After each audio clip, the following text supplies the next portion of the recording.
Návod na to, ako sa sústrediť, sa dá uplatniť v práci, v škole, v každodenných činnostiach.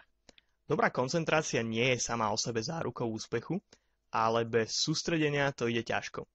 Dennodenne sme vyrušovaní stovkami reklám, desiatkami ľudí, z ktorých každý kričí venuj sa mi, sústreď sa na mňa. A je tomu ťažké odolať.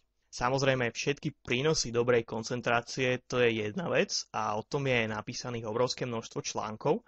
Ja by som ti dnes chcel ukázať, ako sa sústrediť v praxi. Ako na to? Na začiatok sa pozrieme na to, čo je to vlastne koncentrácia. Je to schopnosť mysle zamerať sa na jednu jedinú vec a tej sa venovať. Usmerniť svoje myšlienky do jedného bodu, v ktorom je potom myseľ ohromne efektívna. Veľmi dobrý spôsob vysvetlenia koncentrácie je od Davida Grubera, je to taký matematický spôsob. On má na to svoj vzorec, no ja som si ho trochu upravil, vyzerá asi takto. Čo sú tie písmenka? K je koncentrácia, Z je záujem v absolútnej hodnote, N je návyk, V je vôľa, P to sú podmienky. Poďme si ich rozobrať. Kladný záujem, kladné emócie v absolútnej hodnote.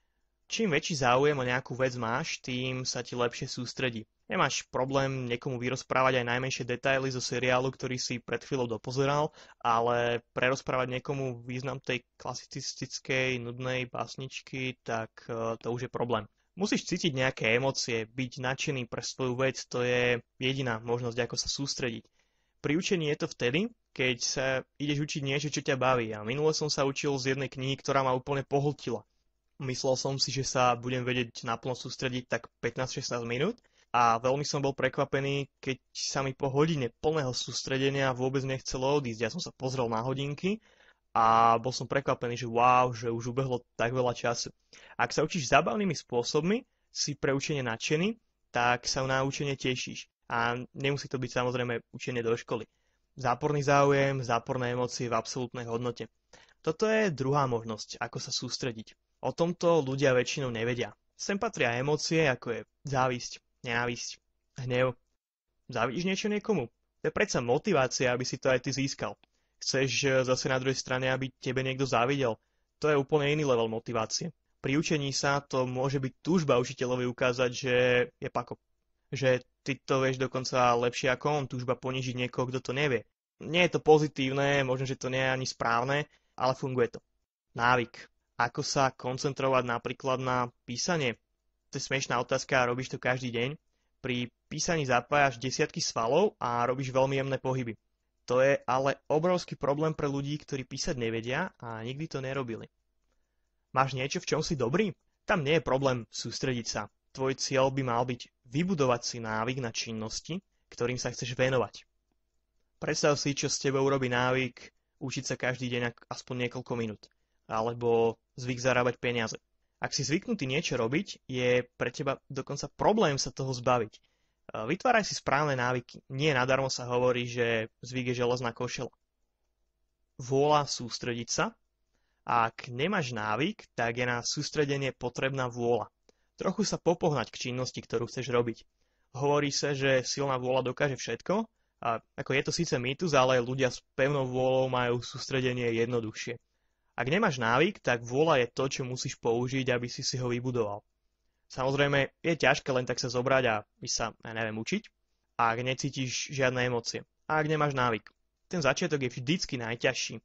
To je ale dobrá správa, lebo druhý a tretíkrát ti to pôjde už jednoduchšie. A keď sa začneš na niečo sústrediť, tak pre teba nie je problém v tom pokračovať niekoľko nasledujúcich minút, niekedy aj hodín. Samozrejme musí to byť činnosť, ktorá je aspoň trochu zaujímavá. Musíš mať priaznivé podmienky. Mať silné emócie, mať návyk a byť naplno rozhodnutý sa ísť na niečo sústrediť, môže ti to úplne na nič, ak vedľa v izbe zúri občianska vojna. Alebo ak ti chýbajú nástroje. Ak sa chceš sústrediť napríklad na učenie, tak potrebuješ pokoj a poznámky. Ak nemáš ani jedny, ani druhé, no tak to nepôjde. Ako sa sústrediť, keď už toto všetko viem? Pravdepodobne nemáš vybudovaný zvyk sa sústrediť na novú činnosť a preto si tu. Ako to zmeníš? Ako toto všetko uvedieš do praxe? Pozri sa na to, aké sú tvoje záujmy a aké sú tvoje emócie. Vzbudí v sebe. Praktický návod na to, ako sa motivovať, to popisujem v knihe Poraz školu 2. Ak nemáš priaznivé podmienky, tak si zožeň všetko, čo potrebuješ, alebo počkaj, kým sa ti okolnosti upravia tak, že ich priaznivé mať budeš. Aké chyby robíme pri sústredení? Naša hlavná chyba je to, že sa koncentrujeme na to, čo nemôžeme ovplyvniť. S ohromnými dávkami emócií sa vieme opakovane sústrediť na to, čo nám vadí. A nadávame na to, riešime to, ústavične sa v tom vyžívame a spravili sme si taký ten zvyk. Nadávame na učiteľky, že aké sú neviem čo a nadávame na politikov, nadávame na vládu, nadávame na susedov a je nám to úplne na nič. Ako to napraviť? Zober tie záporné emócie, nenávisť a hnev a bež sa učiť alebo pracovať. Povedz si, že ti to ukážeš, svini. Môj príklad, ako sa koncentrovať. Mal by som sa ísť učiť. Nechce sa mi. Ale viem, že pri učení si budem vytvárať nejaké šialené pamäťové spojenia, takže to bude zaujímavé. A keď sa už učím, tak tie emócie priamo cítim, je to zábavné, je to super, baví ma to, takže mám chuť to robiť ďalej. A hlavne chcem, aby ten magor v triede konečne pochopil, že ja som schopný sa to naučiť. A stále ma dopredu poháňa hnev z toho, že ma niektorí učitelia môžu mať za blbca a hovorím si, že magori, však ja im ukážem. Takže vypínam Facebook, beriem knihy a pera do tašky a idem sa učiť do záhrady. To je to moje priaznivé prostredie. Alebo počkám, kým všetci zaspia. A potom to už pôjde. Alebo počkám do zajtra, alebo predsa len pôjdem na Facebook. Je ti takéto niečo známe? Tento problém odkladanie úloh na neskôr sa nazýva prokrastinácia a dole pod týmto videom nájdeš odkaz na článok o prokrastinácii, kde si môžeš prečítať, ako sa jej zbaviť. A keď sa jej zbavíš, tak potom sa choď naplno sústrediť. Zhrnutie. Návod na to, ako sa sústrediť, je teda vzbudiť v sebe silné emócie, vytvoriť si návyk, a zohnať si všetko, čo potrebuješ, vytvoriť si teda správne prostredie. A vybrať si ten čas, kedy ťa nikto nebude vyrušovať.